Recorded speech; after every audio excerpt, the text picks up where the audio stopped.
দুটো প্রজাপতি কত দূর থেকে উড়ে আসছে জলের উপর। কি দুঃসাহস!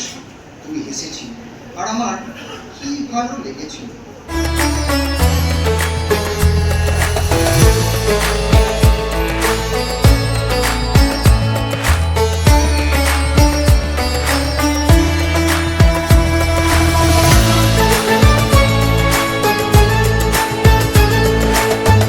খুবই প্রাধান্য রাখে এবং খুবই এটা মানে আমাদের পরবর্তী জেনারেশন যদি এটা ক্যারি ফরওয়ার্ড করতে পারে তাহলে দারুণ ব্যাপার হয়।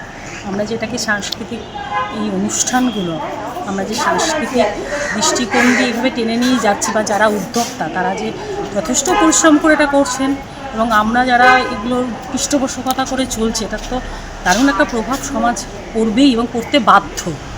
হ্যাঁ, এটা খুবই মূল্যবান প্রভাব পড়ছে।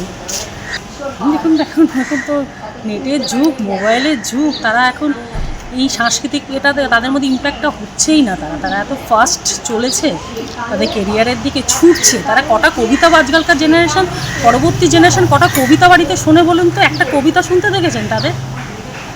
তারা তো ছোটোবেলা থেকে কেরিয়ারিস্ট, তাদের দোষও দেওয়া যায় না, তারা তো সময়টাই পাচ্ছে না, সময়টাও তারা পাচ্ছে না, ফার্স্ট লিভিং ওরা করছে না। মায়ের থেকে নেওয়া সেই শিক্ষা আজও ভুলিনি। মা গো, তুমি শিখিয়েছিলে বলেই আজও বেঁচে আছি।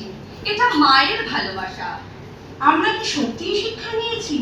শিক্ষা নিলে আমাদের মধ্যেও একটা তেজ সৃষ্টি হয়। ভালোই লাগছে।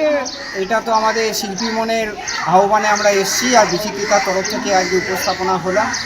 আর সবথেকে বড় কথা হচ্ছে এটা যে ঐতিহাসিক একটা স্থান বা নিদর্শন, এটা শরৎচন্দ্রের বাসভূমি, দক্ষিণ কলকাতার বুকে গড়িয়ার সংলগ্ন।